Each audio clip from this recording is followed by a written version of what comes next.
Hello and welcome to the video. Today we've got a Märklin locomotive to look at, number 83468. So it comes in the normal Märklin box. This one has a cardboard sleeve as well.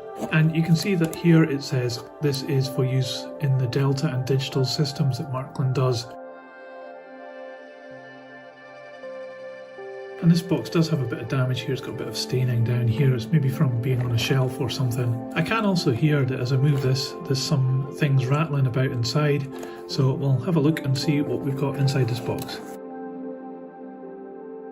I can see that this box is suffering from the normal Märklin problem of the inner plastic sleeve deteriorating and becoming brittle and falling apart. I can see that's happening over here, so we're going to have to be careful when we take this locomotive out. So yeah, as predicted, the plastic has just shattered and fallen apart as I try to get this model out. I guess that's indicative that maybe this model hasn't been taken out of this packaging for a very long time, but certainly this plastic here has perished. I'll get rid of it and then we can continue with the video. Okay, so all the plastic's been cleared away now and we can see what we've got inside this box. So first thing to note is that it comes with quite extensive instructions, this little booklet here, and it seems to be a booklet for two different models, 3466 and 83468R1. And there's a lot of writing in here, but it's all different languages.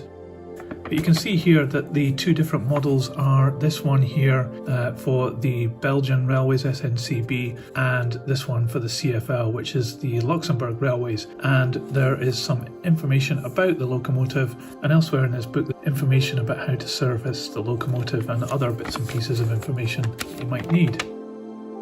So let's go ahead and have a look at the model. So the first thing that hits you straight away is the fantastic paint job that this has got. The brown and yellow is very well painted on this locomotive. You can see that it has a ladder and a handrail on the front which has been separately added, which are really nice and detailed. And it has some really great representation of buffers here as well. The coupling slides in this area here. I don't think that's prototypical, and this is maybe rather a lot for this locomotive, but it certainly gives it a lot of help keeping coupled up as it goes round corners. You can see through the glazing into the interior there's a representation of seating in there. It's not a huge amount. I guess this has probably got lights which are taking up a lot of the space under here. So the front of the locomotive has got quite a lot of detail here. The painting is very good. There's a bit of fading here where the paint has maybe not been applied just perfectly along the edge there. That's a bit of a disappointment. That's very unusual for Märklin to be like that.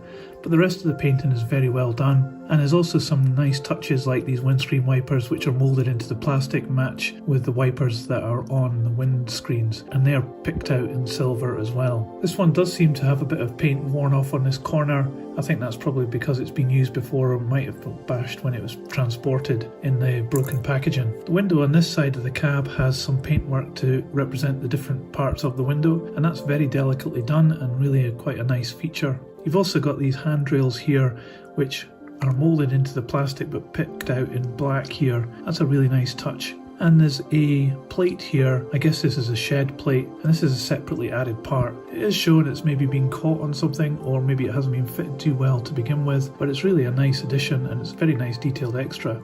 Down the side of the locomotive there's various graphics printed onto the body, and at this point here halfway down there's the CFL logo and the number 1801. You'll also see that these windows are glazed and they have a surround as well that allow you to have a look inside the locomotive, but there's no detail. You can see, for example, this one here, you can see the wires. Down here underneath there's representation of the battery boxes and various fillers, and that's really nicely well moulded as well. Moving further down there's a printed plate here and some more printed numbers here. Having a look at the bogies, these are great mouldings and they've got an enormous amount of detail on them.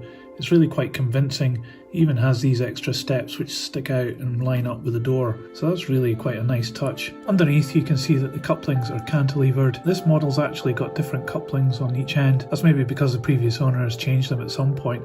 I did get this second hand. This motor bogie here has some scratches, so it maybe has hit something in the past, but you can see that it has traction tyres on the two outer axles and none in the middle, so I think this will have a lot of pulling power and be able to handle very long trains. So at this end of the locomotive it has the usual Märklin skid here where it picks up power from the third rail. Up on the roof there's a fair representation of the various vents and grills and exhaust pipes here. They're not fantastically done. I've seen more modern models with better grills and more convincing checkered plates as well, but this is still very well done on this one. You can also see as well that it has has some weathering all the way along the top here, but it's certainly very well done and it gives the impression of a well-used locomotive, even though the rest of it is very clean. Let's see how much this locomotive weighs.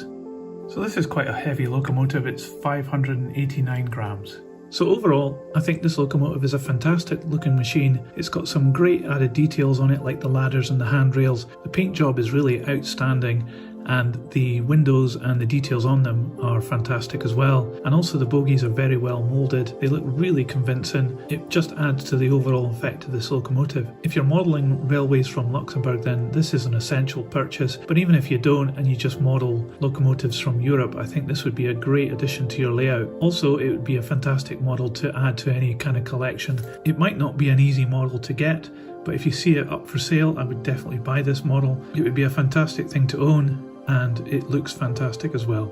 So I'll put this on the turntable so you can see all the way around it. But in the meantime, if you like this video, please give it a thumbs up, and you can subscribe to see more videos like this. But that's it for today. Hope you enjoyed it. See ya!